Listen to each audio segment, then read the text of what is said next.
Good morning and warm greetings to all of you, honorable dignitaries, distinguished guests, ladies and gentlemen. On behalf of Indian Society of Labour Economics and conference organizers, I am honored to welcome you to the inaugural session of the 62nd Annual ISLE Conference.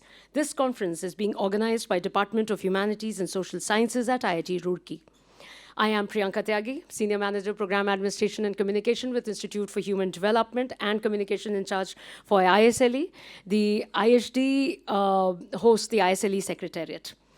I request all of you to please stand up for the commencement of the function in the traditional IIT practice of singing the Kulgeet. Jayati Jayati Vidya Sansthan Jayati Jayati Vidya Sansthan Hingi Shringo Se Abhinandit Ganga Jal Karte Kalga Jayati Jayati Vidya Sansthan Jayati Jayati Vidya Sansthan Shiksha आदर्शों में उन्नत जीवन शिल्पी भूरचनारत शिक्षा आदर्शों में उन्नत जीवन शिल्पी भूरचनारत श्रमं विना न किमपि साध्यं यंत्र कला कौशल्यभियान जयति जयति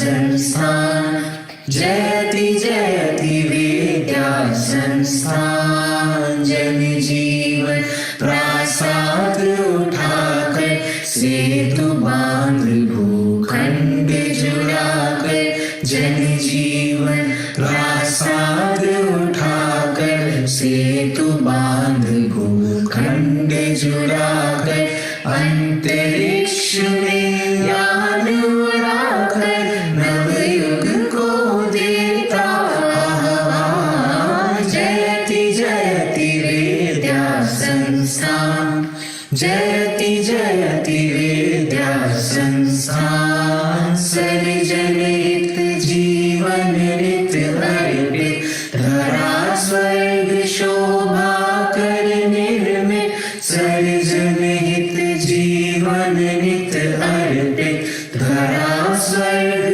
शोभा कर निर्मित वैज्ञानिक युग पट में मूर्ति भू पर लाता स्वर्ण विहार जयति जयति विद्या संस्थान जयति जयति विद्या संस्थान नई प्रेरणा से दीपित मन नव स्वप्नों से हर्षित लोचन नई प्रेरणा से दीपित मन नव स्वप्नों से हर्षित लोचन नए सत्य की उर्मी धड़कन ध्येय राष्ट्र जीवन कल्याण जयति जयति विद्या संस्थान जयति जयति विद्या संस्थान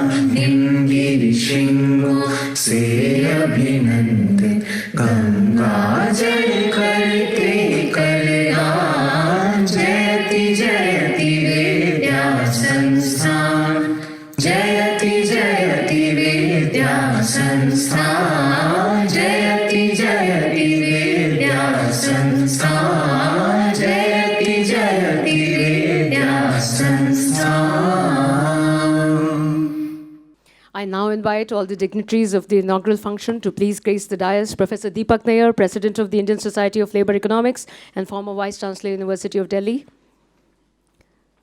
Professor Alakh and Sharma, President of the 62nd ISLE Annual Conference, Professor and Director, Institute for Human Development. Professor Ajit Kumar Chaturvedi, the Director of the IIT Roorkee. Kindly grace the dais, sir. Professor J.Krishnamurthy, former Professor, Delhi School of Economics and former Senior Economist, International Labour Organization, Geneva. Sir, kindly grace the dais. Professor Anindya Jayanta Mishra, Head of the Department of Humanities and Social Sciences, IIT Roorkee. Dr. S.P. Singh, Professor in Department of Humanities and Social Sciences, IIT Roorkee, and the Organizing Secretary of this conference. We just like to share that the Honorable Labour Minister, who had a very urgent commitment just yesterday, has not been able to come today. He had to go to Arunachal due to a very important meeting, though he has sent his good wishes for the success of this conference.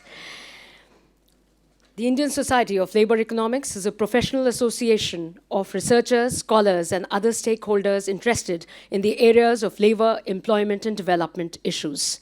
It publishes a quarterly peer-reviewed journal, the Indian Journal of Labour Economics, IJLE, which is now in its 65th year of publication. Promoting and featuring scientific studies on labour and employment issues, the journal is co-published by Springer. The ISLE is thrilled that its annual conference is being hosted by IIT Roorkee, the erstwhile University of Roorkee, which is celebrating its 175 years of imparting technical education and contribution in the development of the society. It is among the foremost institutes of national importance in higher technological education and engineering, basic and applied research. The conference is being organized by Department of Humanities and Social Sciences in IIT Roorkee, which was established in 1966 with a vision to integrate human values and social concerns with technical education. Over the years, it has developed into a lively department encompassing teaching and research programs in English, economics, philosophy, psychology, sociology, fine arts, and related inter- and cross-disciplinary subjects. If you look at the program which has been circulated in your bags, you will agree that this conference is going to be busy and productive. Over the course of 3 days, around 250 scholars and experts will present papers on the 3 themes of the conference in around 37 technical sessions and deliberate on issues concerning labor economics in about 8 panel discussions. We hope that these deliberations connect the various tracks of dialogue and serve as policy inputs for government in the region. Professor Anindya Mishra is currently Professor and Head in the Department of Humanities and Social Sciences, IIT Roorkee, and teaches sociology to undergraduate and postgraduate students. A gold medal awardee in MA Sociology from Hyderabad Central University, he has obtained a PhD in sociology from IIT Kanpur. His research interests include social gerontology, sociology of health, and sociology of work. He has published several articles in reputed journals. I invite him for his welcome address. A very good morning to the respected dignitaries and the assemblies of eminent scholars, researchers, and students across the globe who have. On behalf of IIT Roorkee, the Department of HSS, that is Humanities and Social Sciences, and 62nd Indian Society of Labour Economics Conference, extend a warm welcome to Professor Ajit Chaturbedi, the Director of IIT Roorkee. I also extend a warm welcome to Professor Alakh Sharma, who is the President of 62nd ISLE Conference. We are blessed to have Professor Deepak Nayyar, President of ISLE and former Vice Chancellor of University of Delhi. We are also happy to have Professor J.Krishnamurthy, a former professor from Delhi School of Economics and a former senior economist at International Labour Organization, ILO. I also extend a warm welcome to Professor S.P. Singh, who is from our department. He's a professor of economics and he's the organizing secretary of 62nd ISLE Conference. It gives me immense pleasure to welcome you all to the 62nd Labour Economics Conference organized by Indian Society of Labour Economics in collaboration with the Department of Humanities and Social Sciences, IIT Roorkee. We hope to bring new concerns, solutions, and policies about the foundational structure of any society, that is the laborers, the workers, the cog in the wheels of industry and economy. I take this opportunity to introduce the Department of Humanities and Social Sciences. Priyanka has already given a very brief introduction to our department. As head of the department, it's my duty to tell us slightly more about our department. As he said, the department was established in 1966. The idea was to integrate human values with technical education. The department harbors 27 faculty members, more than 200 research scholars, full-time as well as part-time research scholars. The Indians, we have foreign research scholars as well, and more than 60 undergraduate and postgraduate students. The department offers the Doctorate of Philosophy in 5 disciplines: psychology, sociology, economics, English, and philosophy. In 2016, we were the first in IIT system to introduce PG program in economics. Many of our PG students get admitted to PhD courses in national and international institutions. Some get placed in corporate sectors, government departments, and consultancies. The department from 2022 autumn semester onwards is offering BS-MS, a 5-year program in economics with an exit option at 4th year. The vision of this course is to produce well-trained professionals with inter and multidisciplinary skills in mathematics, computing, entrepreneurial, managerial, with applied economics analysis, both theory and practice. The student intake in this program, BSMS in economics, is through IIT Advanced JEE examination. The curriculum is in synergy with the new education policy of the Government of India. After the first semester, 6 students from other branches, other departments of IIT, they have joined, like for instance, from biotech, civil engineering, metallurgy, GPT branches, they've joined this BS and MS program, which already had 30 students at the beginning of the semester.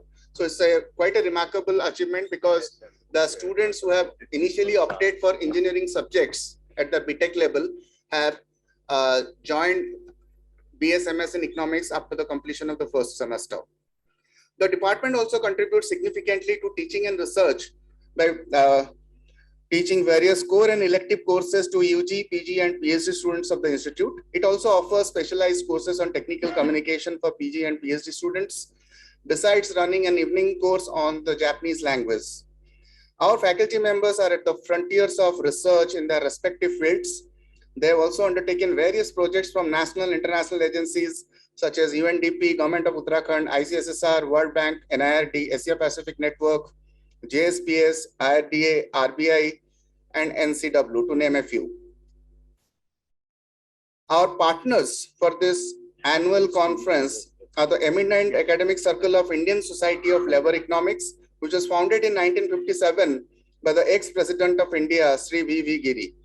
This conference has remained the confluence point of academic minds and ideologies across the globe for the past 60 years, contributing to various discussions, camaraderie, and publications within labor economics.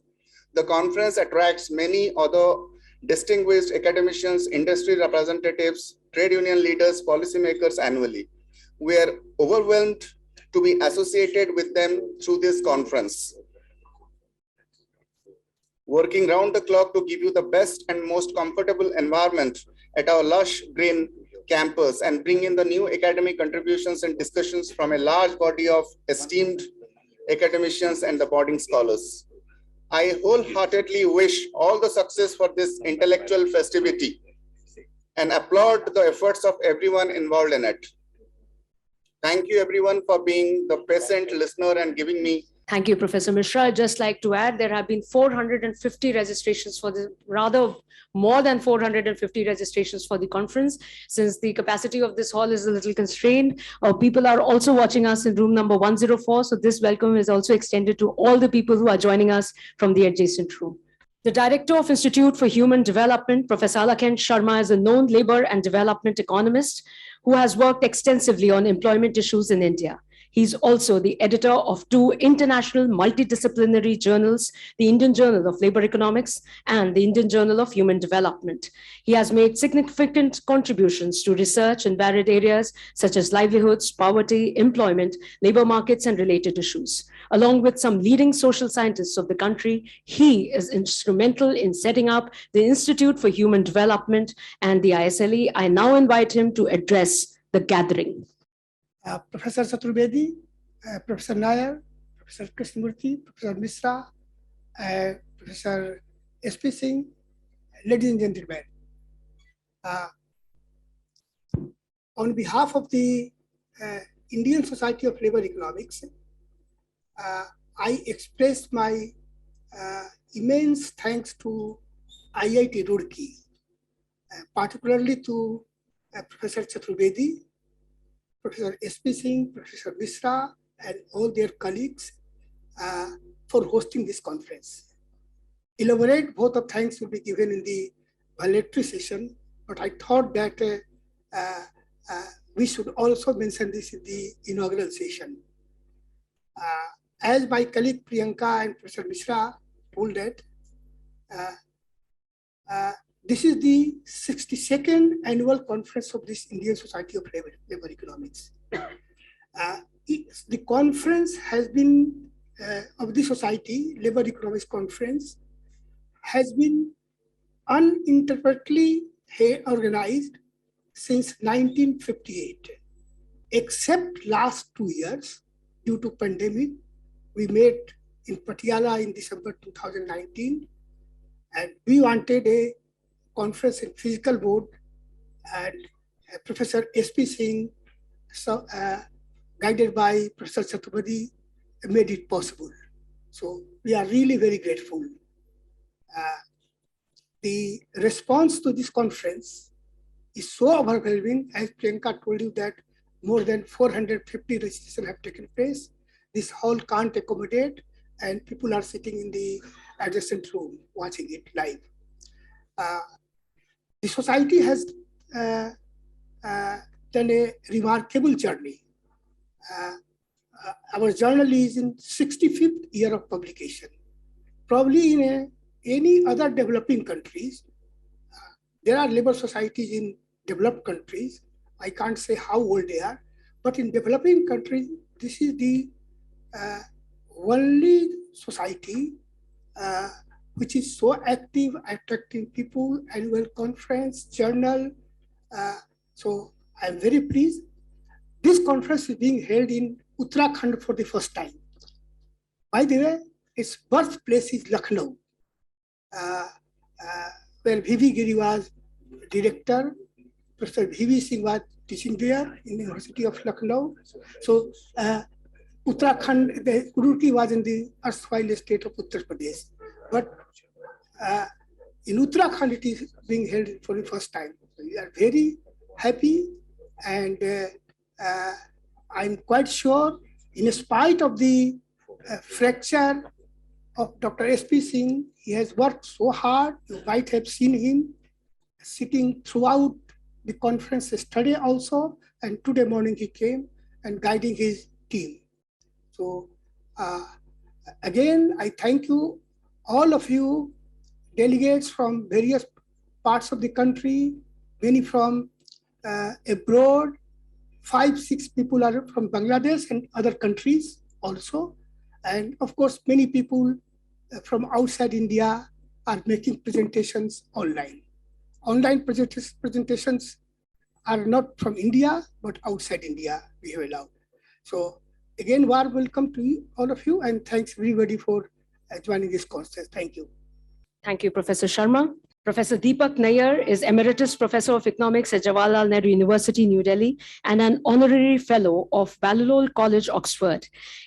He previously served as Vice Chancellor, University of Delhi, and Distinguished University Professor of Economics at the New School for Social Research, New York. Earlier, he taught at the University of Oxford, the University of Sussex, and the Indian Institute of Management, Calcutta. He's chairman of the Institute of Development Studies, Sussex in the UK, chairman of the Center for the Study of Developing Societies, Delhi. He was also the chairman of the board of the World Institute for Development Economics Research, wider Helsinki. His professional life in academia has been interspersed with the time in the world of public policy as Chief Economic Advisor to the Government of India and Secretary in the Ministry of Finance.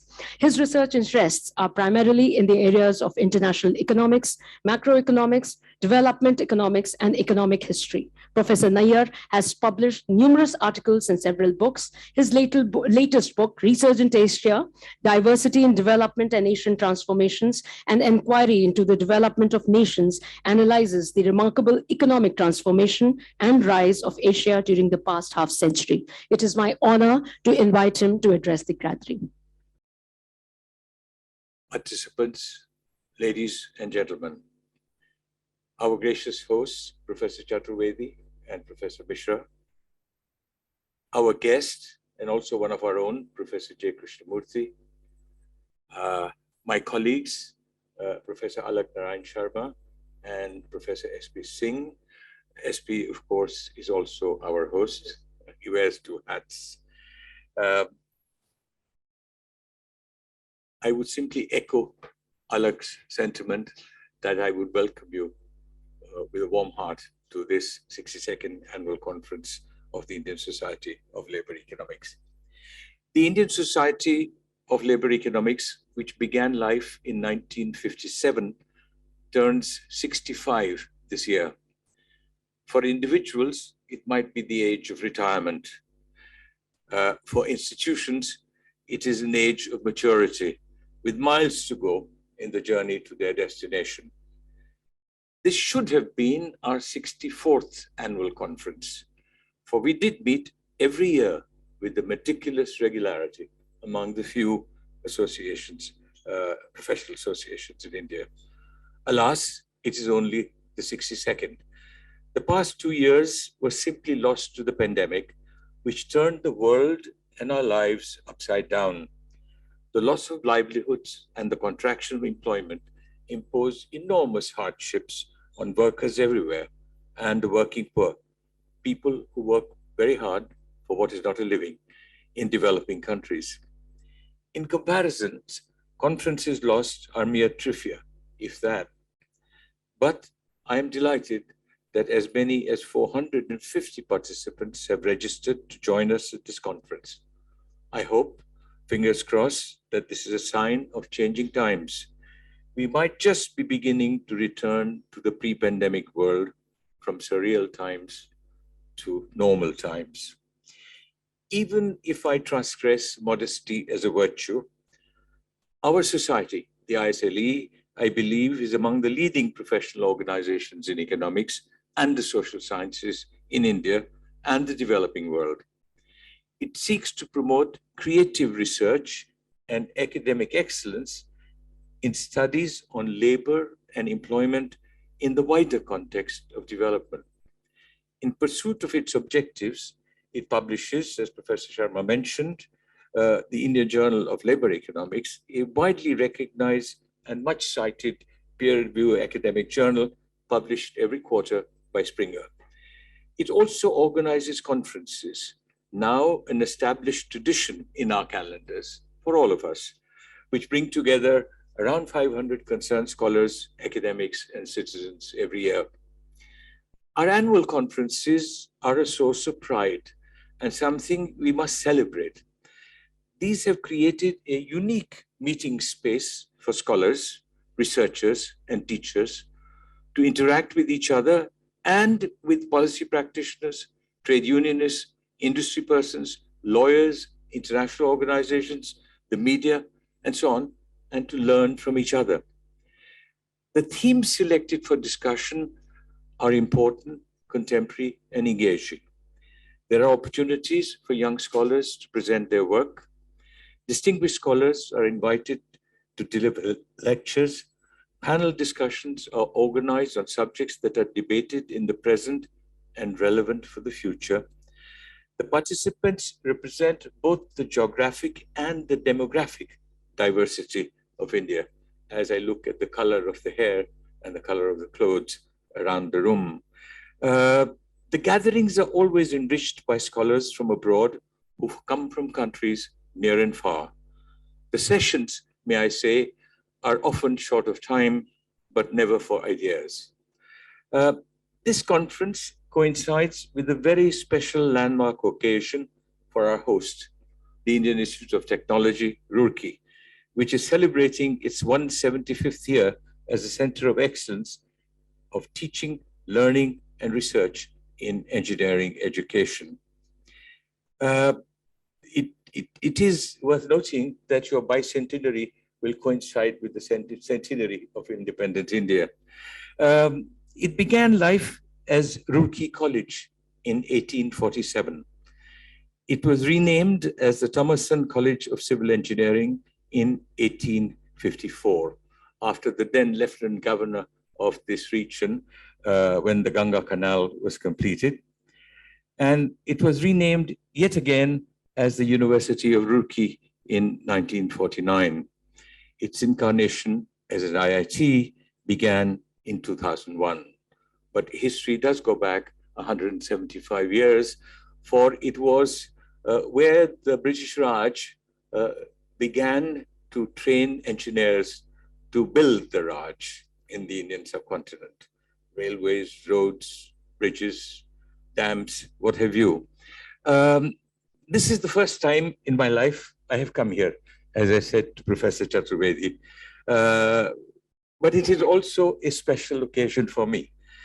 My father studied civil engineering at the Thomason College of Civil Engineering as a student about a century ago in the mid-1920s, and went on to join what was then the Imperial Service of Engineers, building roads and bridges, which is what he did, and worked on the Chandigarh Capital Project. I recall fragments of many conversations with him about the times he was a student in Roorkee. Those times have changed, but I'm delighted to be here. And in closing, the words will not suffice to express our debts of gratitude to our host, IIT Roorkee. Thank you very much indeed. Thank you, Professor Nayyar. Professor Ajit Kumar Chaturvedi has a BTech, MTech, and PhD degrees in electrical engineering from Indian Institute of Technology, Kanpur.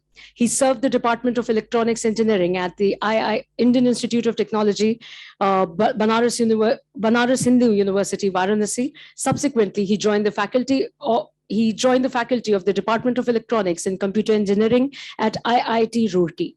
In 1999, he moved to Indian Institute of Technology, Kanpur, where he also held the positions of head of the Department of Electrical Engineering, Dean of Research and Development, and Deputy Director. Professor Chaturvedi was the coordinator of the BSNL IIT Kanpur Telecom Center of Excellence, which has done a large number of projects for the Indian telecom sector. He is a recipient of the INSA Teachers Award, the Distinguished Teacher Award of IIT Kanpur, and the Tan Chin Tuan Fellowship of the Nanyang Technical University, Singapore. He is a founding member of the Telecom Standards Development Society of India. Professor Chaturvedi was a member of the Department of Technology Committee, which recommended criteria for spectrum allocation to telecom operators in 2008. His research interests are in communication theory and wireless communications. I invite him to address the gathering. Professor Deepak Nayyar, Professor Krishnamurthy, Professor Alakh, Sharma, my colleagues, Professor S.P. Singh, Professor Anand Mishra, distinguished students and academics from across the country and beyond. It's a day of extreme pride for us that we are hosting the 62nd annual conference of the Indian Society of Labor Economics at our campus. It is extremely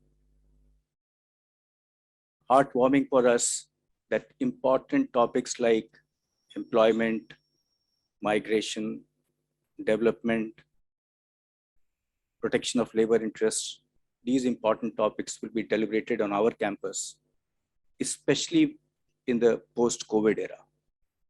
These questions have remained important for all countries, more so for developing countries, especially for India.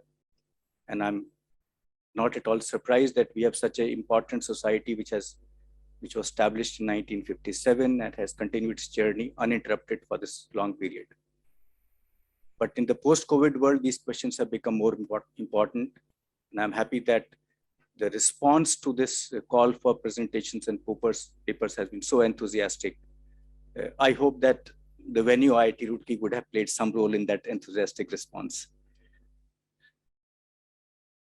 Today is also a time for me to thank the office bearers and the persons responsible for this decision for accepting my request. We had moved this request on the suggestion of my colleague, Professor S.P. Singh, that we could be the right venue for such a conference. And Professor Nayyar and his team, they graciously accepted our request. We are thankful to you, sir. The reason for this is multifold. One, of course, I have said already that we would like that such very important topics are discussed in our campus. Our students, faculty will, of course, benefit from that.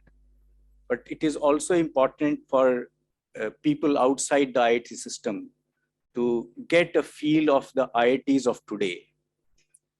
IITs have transformed a lot in the last 50, 60 years. Many of you in the audience would still think that we are primarily an undergraduate institution imparting engineering education. While that is true that we definitely take a lot of pride in our undergraduate engineering education, and we continue to give our time and attention to that, but we are much, much more beyond that. We do many more things. For example, IIT Roorkee has a dedicated department of architecture and planning. We have a department of management studies. We have a department of humanities and social sciences. We have multiple programs which are not necessarily related to engineering. They are offshoots of other disciplines. More recently, we have created 3 new departments in the last 1.5 years. We have a new department of design. We have a new school, Mehta Family School for Data Science and Artificial Intelligence. And just this week, we are going to announce a new Center for Photonics and Quantum Communication Technologies.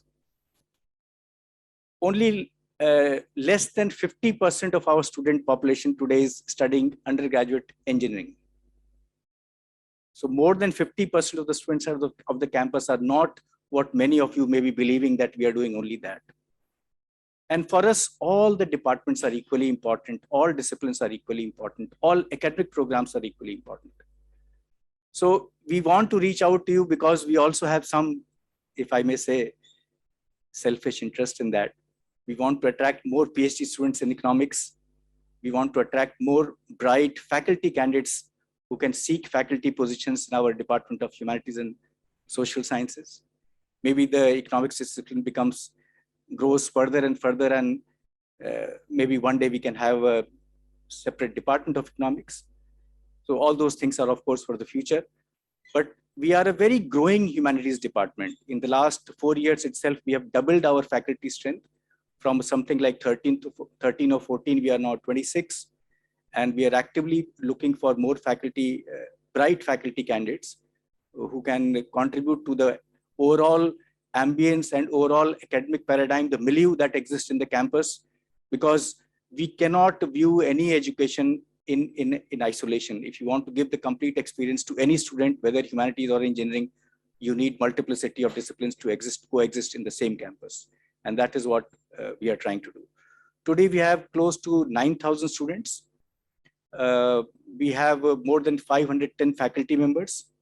And we are keen to cater to newer disciplines or to newer areas. And of course, at the same time, we are also conscious that if something has not been thriving well enough or has not been doing well enough, we don't mind in closing down those programs or closing down those areas for whatever reason that might happen. Today is also occasion that many of my preceding speakers have already mentioned. It is a very special year for us. We are celebrating our 175th year. And it was very nice to hear Dr. Nayyar that his father graduated from our campus. So I'm sure that his time here would bring that kind of nostalgic feelings, if I may say, not necessarily nostalgia because you yourself have not been here, but at least some kind that your father your father has studied in this campus on the same soil. Maybe he has maybe you can visit the bhavan in which he has stayed if that bhavan or that hostel survives. But I'm sure that it will bring him very, very emotional connect and very strong feeling.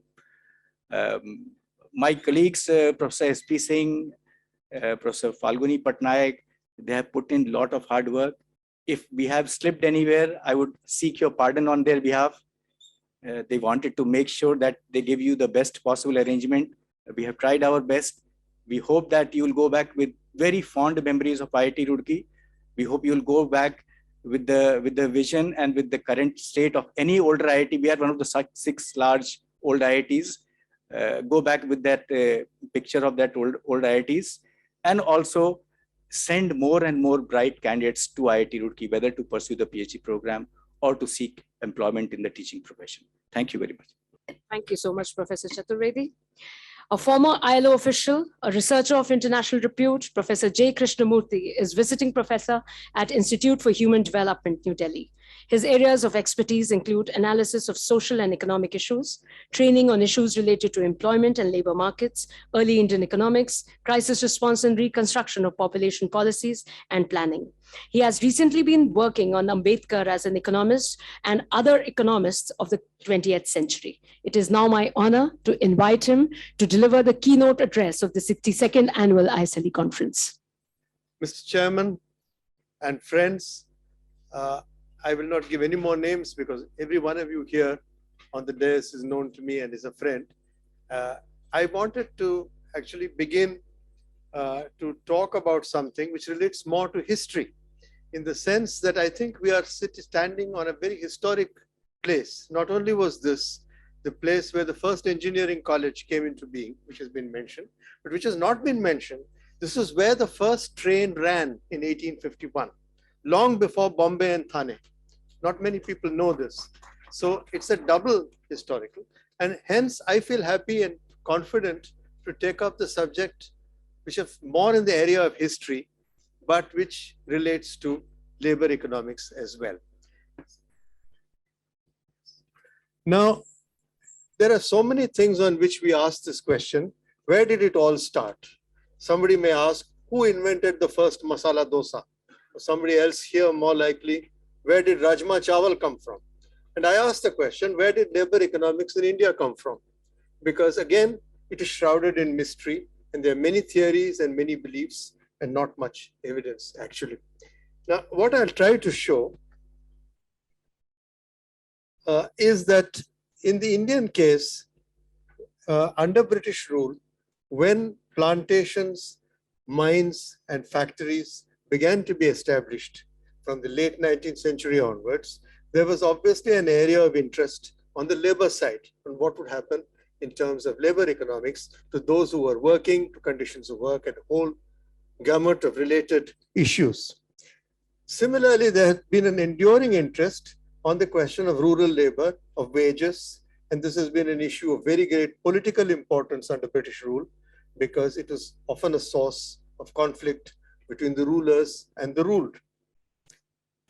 Now, as you perhaps know, an attempt was made in the late 19th century by Ranade to start what he called Indian economics, with inverted commas assumed. By and large, it didn't work. And I think the same problem arises when we say, was there an Indian labor economics? And again, it's difficult to say, yes, there was labor economics. Was it an Indian labor economics? I'm not sure. So I want to pursue that and to say that really what professional economists, especially from the early part of the 20th century, did was to use whatever tools were available to them from wherever they could source them to look at problems relating to labor in India, given the fact that there were a whole range of Indian institutions in operation, working in factories, in mines, in plantations, and in general in the labor sector of the economy. Now, this was a very charged issue at that time, as I'm afraid it is now again, because at that time we were under colonial rule, and the colonial masters were very sensitive, not so much to remedying the situation as to not letting people find out about the situation. This may also have some contemporary ring to it.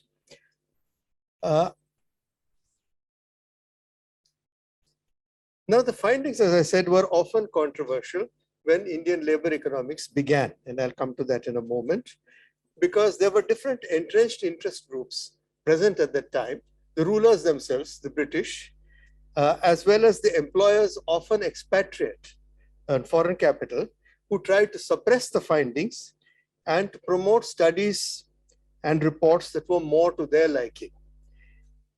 The usual reason, of course, was that the rulers felt that anything adverse would affect their ability to rule and govern the country. And I will give you some examples of this as we go along. And I think it goes without saying that this feature of different interest groups being very sensitive to findings on Indian labor is a continuum which continues from then on to the present day, no government in between accepted. I had searched quite hard to find out who were the real pioneers in Indian labor economics, who wrote the first papers. I can't say I've completed the task. I'm sure some of you will point out or add or provide me with more names. I excluded certain groups, like I didn't look at those general studies which are done on Indian economics. I did not look at the period before 1900 or the period after 1930. Before 1900, because the factory system was just coming into being. After 1930, because there's an explosion of work on Indian labor economics, and you can't really say this is the starting point. It is a flowering point of Indian labor economics. And of course, there are also reports of the censuses, there are various committees, commissions, there are village studies, there are a whole lot of things where labor does figure either incidentally, in some cases quite significantly, in terms of their conditions and their living standards and so on.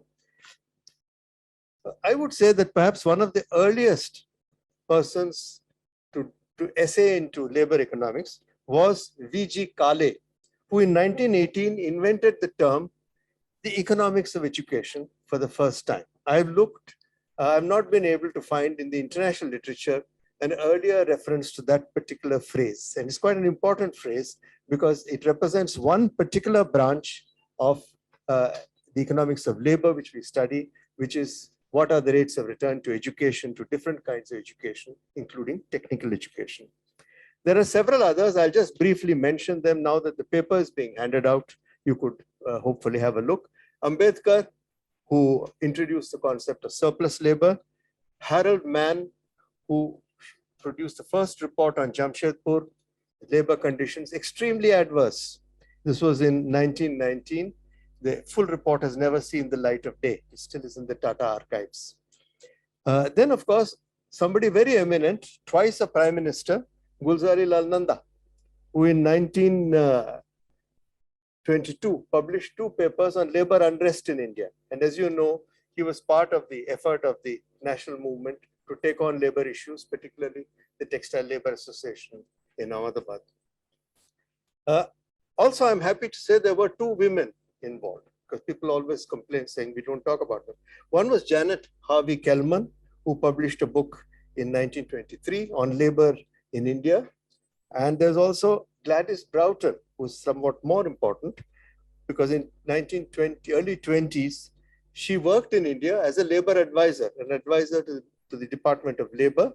And she published a detailed book called Labor in India, a study which is based on her London School of Economics DSc thesis. So it's based on a PhD thesis. Now, both of them do secondary work, but I think in the case of Gladys Broughton, she was very much more a hands-on person, and she had been to the factories and so on. She also got an award, OBE, the first woman, for her work in the Indian munitions factories, working under very dangerous conditions. Women were assembling arms and ammunition. Then you have Alexander Burnett Hurst, who has a book, Lokanathan, who has a book mentioned here, and C.N. Vakil, who I think introduced into the literature the notion of labor market discrimination, where unfortunately it was largely about Hindus versus Muslims, but the concepts were there and the idea was there. All these are annotated in the paper itself. And finally, I had mentioned, who most of you would have heard a lot about, Diwan Chamanlal. Now, perhaps he was not very much a professional economist, but he's certainly a publicist of great renown, in the sense a lot of people learned about the labor situation through the works of Diwan Chamanlal. I, on the other hand, would concentrate on 2 early economists for a variety of reasons, partly because I'm looking for somebody who's a real pioneer, partly because I'm looking for some of the problems that labor economists typically face. And I've chosen 2. One was a British statistician and labor economist, George Findlay Shiras, and the other was an Indian, though he had American nationality from time to time, Rajanikanta Das. In the case of Findlay Shiras, he came to India fairly early on in 1909 as a professor in Dhaka College, professor of economics. He was a very qualified statistician and economist. And at one point, he was the director of statistics of the government of India. He was later held posts in different parts of India. And importantly, there was a period during which he was appointed in 1921 to head the labor office, which was set up in Bombay to look at the conditions of labor in Bombay. Interestingly, no labor office was set up in Calcutta. And I think that's quite, the omission is as significant. Now, he was a very famous man and he had correspondence with Marshall. He was generally very highly regarded. And he did do actually some very good work on the Bombay textile industry and on rural wages in Bombay presidency. But on the other hand, what I look at is one of his earliest contributions, which was to the K.L. Datta Committee, 1910-1913, on an inquiry into the current rise in prices. And he was one of the three members. He was the only statistician. He's probably the only economist also on that. The other two were really government officials. And according to the report, which found that wages were rising, things were doing very well. This was highly praised by the government. It was widely publicized. The problem arises that when one actually starts looking at this report, and this is a report which you'll find is very widely quoted even today by some of our current economists, there's something very strange in the whole thing.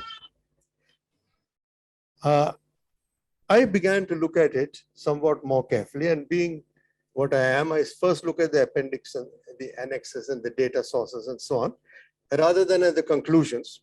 And then what you begin to find is something very strange, that in effect, and I have the quote in the text, you can read it, what is being said is that the data are being what today we call cherry picked.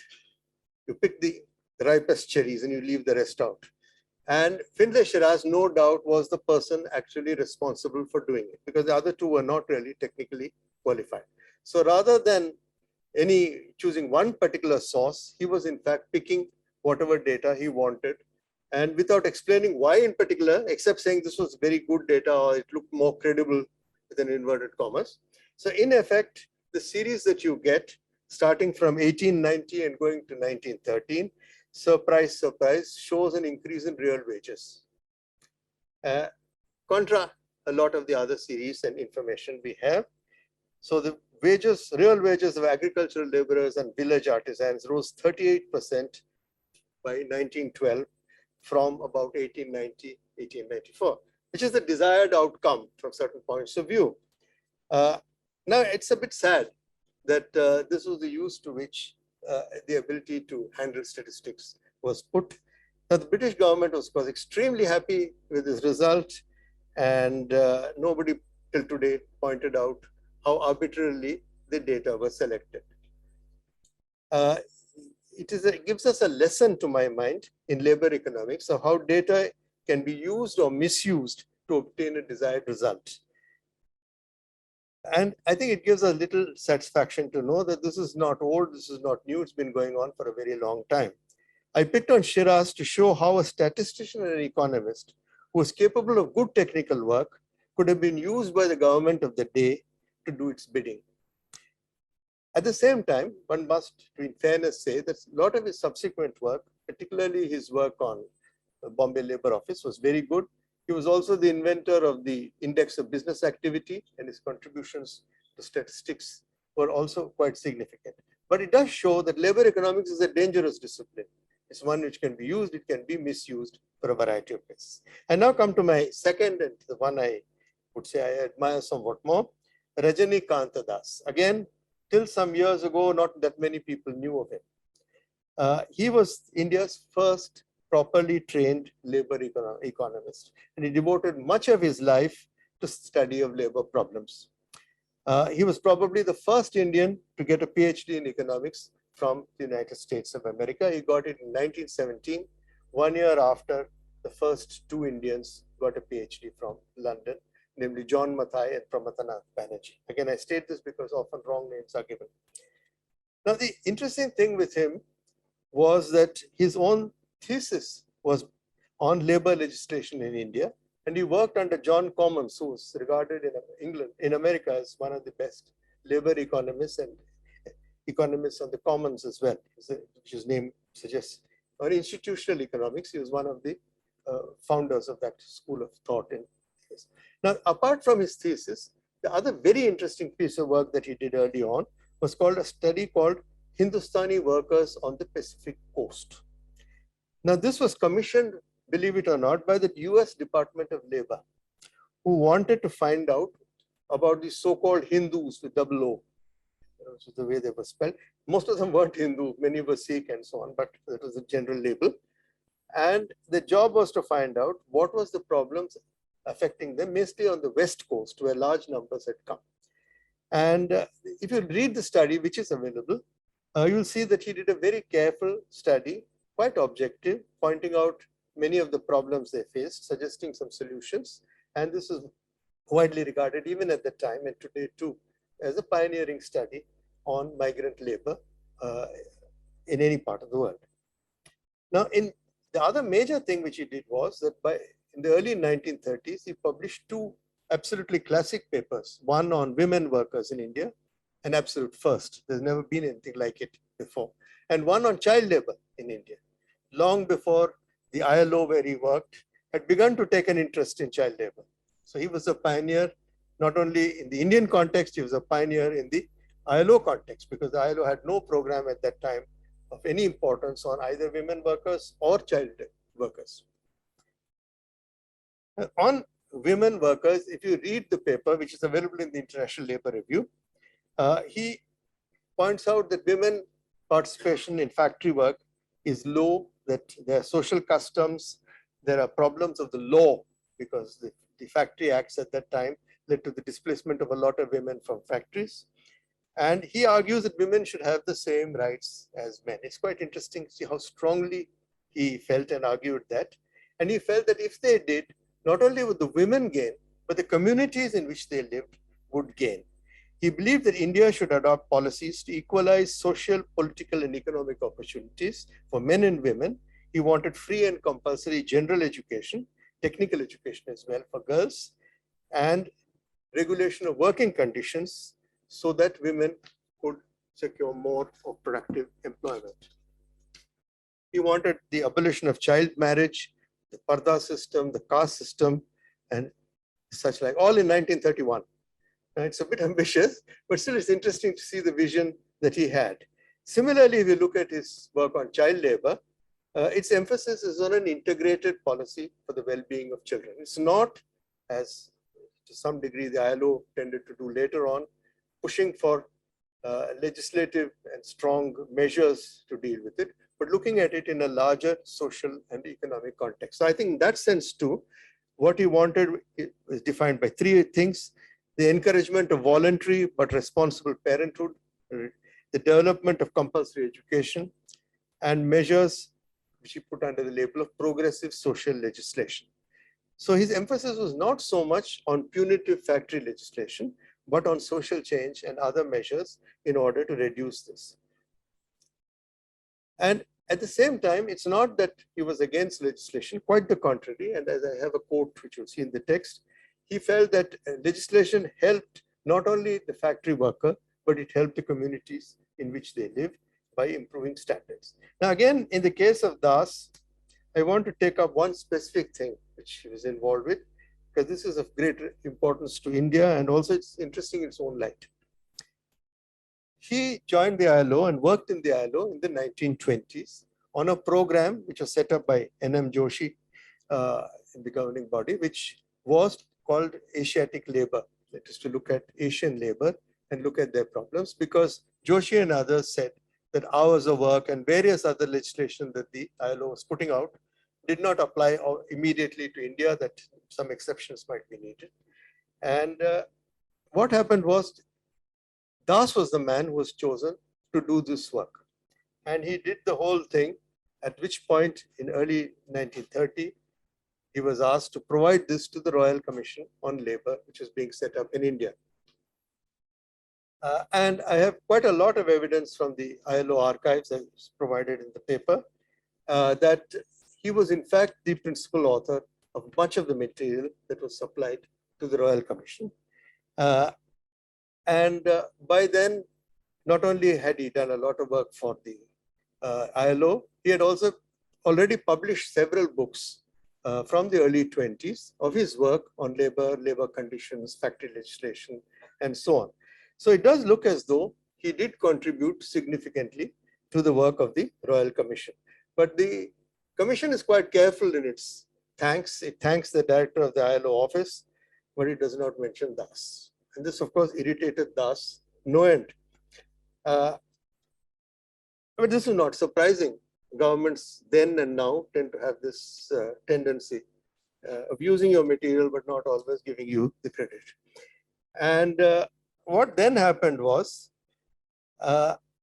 in addition to this, he got into trouble with the colonial bureaucracy, because in 1931 actually, he had published a book called Plantation Labor in India, which was based on a lot of work he had done right from the late from 1917, 1918, when he visited plantations and so on.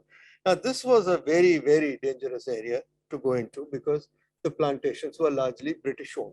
And he had shown in great degree of detail the kind of abuses that went on in recruitment, in wages, in conditions of work, and so on. And he published, there was then a correspondence in the Statesman, the newspaper which represented the planters' interests, as is well known. And the fact that he showed conditions of work and welfare were very bad. This didn't go down very well. There were people who wrote against it. He wrote in turn replied. This was picked up by A.G. Clow, who was the Joint Secretary of the Department of Industries. He wrote to ILO saying, you have to punish this guy. Why did he do this? Because this was material provided to the ILO. So in fact, he's admitting in a way that he got the material. And in fact, this is material that Das had collected much earlier, but which he had actually updated. Now, I want to say this from the text, in the arrogant manner typical of a colonial official, without indicating any specific error in the book. And this has lots of reflections. Clow dismissed the work as a bit of unfair propaganda. No comment on what he said. However, since this was futile and ineffective, unquote, the government has decided not to take serious notice of it. How kind, attempts were made to say no, that this was not an official publication. He says that doesn't matter. He's an ILO official. How could he say this? And he then complained to the director of ILO, saying that action should be taken. As far as I can make out from the confidential reports, no action was taken. They decided to just let it rest. But I think it shows something which is important to us, that how sensitive colonial governments, indeed all governments, are to adverse reports on labor conditions. And in this case, it is particularly pointed because these were British-owned plantations. So you can obviously see that this hurt very badly. The resulting publicity in the press was very embarrassing to the plantation owners and the government, and hence the strong reaction which you see. So in this case too, you see that here is a man who takes up this very dangerous subject. I keep wanting to repeat, it's a very dangerous subject, labor economics. But please do keep to it, don't give it up. Because you will run into this problem that the things you find out, if you're an honest researcher, which you feel you have to communicate, may not be to the interest or the liking of the governments and many other interest groups. Labor issues are always a touchy subject for governments, whether colonial or otherwise. The suppression of adverse findings, again, you know what I mean, or the selective use of data has a long history and continues to this day. It is not this government or that government, all governments do it. Again, in terms of labor conditions and legislation, in those days, the problem was British interest groups. Today, the problems are much more complicated. There are international and national monopoly capital groups. There are forms of new forms of work. There are also some other features where conditions of work and terms of work affect people, and often things that one says may not be appreciated by the powers that be, whether in the government or in the private sector or in the international community. I think R.K. Das provides us then something very important, that he makes us remember that labor issues relate to human beings and that we should not flinch from presenting the truth, however unpleasant and at whatever cost. And he paid some cost for it. So I think in that sense, to my mind, if you were to choose a person who was the real pioneer in Indian labor studies or labor economics. I have no hesitation in saying it is R.K. Das. And yet, I don't think we often raise, partly I think because there were subsequently a number of people who did very, very good and famous work, including the trio who founded the Indian Society of Labor Economics. Also, I would say P.J. Thomas was the first person to suggest public works in India in the 30s. Again, V.K.R.V. Rao, who estimated surplus labor in the late 30s, and many others. So by the middle of the 30s, actually Indian labor economics had probably taken off. Though again, it was an integral part of the study of Indian economy. But in the early part, in the 20s, I think probably the person who really pioneered and did the maximum work and effort in the area of labor studies in India was R.K. Das. And you can see, if you look at it, he's produced volume after volume of work on factory labor, child labor, plantation labor, migrants, living standards, earnings, health and efficiency, housing and sanitation, which was a very big issue in those days, the role of employers, the organization of worker unions, all these issues he wrote. And in that sense, I think that his contributions have for long gone unrecognized by all of us. And I think perhaps the time has come, and that's why I chose this topic, that here we have a very distinguished body of labor economists from India, and that we should perhaps pay tribute to this man who fought innumerable battles in his professional and personal life to give us what we know about labor and labor conditions in the 1920s. So I salute him, and with that, I come to me. Thank you. Thank you, Professor Krishnamurthy, for such an informative and very enlightening lecture. It is now time for a book release. Dr. Bharat Shah, he's a life member of ISLE and has been associated with ISLE since the past 4 decades. He has been regularly attending conferences. I would request him to please come on the stage. Urban Informal Sector in Saurashtra with reference to Rajkot and Jamnagar cities, author Dr. Bharat Kumar R. Shah, publisher Himalaya Publishing House, Mumbai. Yes, this is the photograph moment, please. Thank you. Thank you, Dr. Shah. Yes, and many congratulations to you, Dr. Shah. Dr. S.P. Singh, Professor in Economics, Department of Humanities and Social Sciences, IIT Roorkee, has been engaging in teaching and research in economics for more than 30 years. He's currently also holding the position of Chief Vigilance Officer of IIT Roorkee. He has been conducting sponsored and consultancy research projects in development economics, agriculture and water resources, and labor economics. I now invite the organizing secretary of the 62nd annual conference, ISLE annual conference, to propose the vote of thanks. Okay. Honorable ISLE President, Professor Deepak Nayyar, former Vice Chancellor and Delhi University and a noted economist, former Chief Advisor, Professor J.Krishnamurthy, former Delhi School of Economics professor and senior economist ILO, Professor Alakh Sharma, president of this conference and editor of Indian Journal of Labor Economics, Honorable Director IIT Roorkee, Professor Ajit Kumar Chaturvedi, and my colleague, HOD of our department, Professor A.J. Mishra, distinguished invitees, delegates, friends from media, my esteemed colleagues from IIT Roorkee, dear students, ladies and gentlemen, a very good morning to all of you. It is indeed a great honor and privilege for me to be called upon to propose a vote of thanks on the occasion of inaugural function of 62nd Annual Conference of Indian Society of Labor Economics. On behalf of the organizing committee and the entire IIT fraternity and my own behalf, I express my sincere thanks to all of the delegates, participants, and the dignitaries on the dais, conference president, and ISLE president, Uttarakhand government officials, print and electronic media persons, and all present in the function.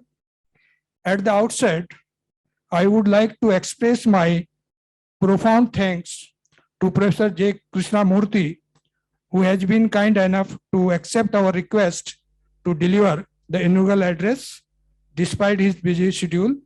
He enlightened us about some pioneer studies made on labor issues in the initial period in India, and his thought-provoking address has provided us enough intellectual inputs, and some of the issues raised by him may also be discussed and debated in the ensuing technical sessions.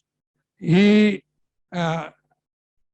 actually identified 12 well-known thinkers related to labor issues, and finally concluded Professor R.K. Das is pioneer in the field of labor economics in the initial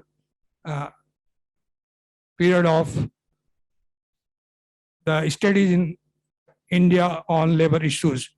And sir, thank you very much. Your lecture is also pioneer in the sense that this is the first time in my own understanding, because I have been associated and attending several conferences. So this is the first time that such kind of effort has been made. So thank you very much for sharing your valuable thoughts. Distinguished audience and delegates, we have on the dais two eminent economists and policy thinkers of our time, Professor Deepak Nayyar and Professor Alakh Sharma.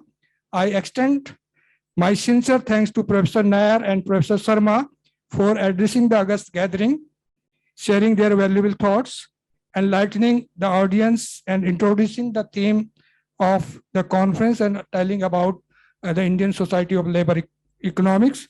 They provided us enough insights for discussion on the conference theme. Professor Sharma will deliver a presidential lecture in the next session immediately after tea. I extend my sincere thanks to these luminary economists. I would also like to thank Honorable Director Professor Chaturvedi, who in spite of his busy schedule has not only accepted our request to grace the function and address the audience, but also provided all possible support for organizing this conference. Sir, your gracious presence in today's function is a source of great encouragement and inspiration for all of us. Thank you very much, sir. I also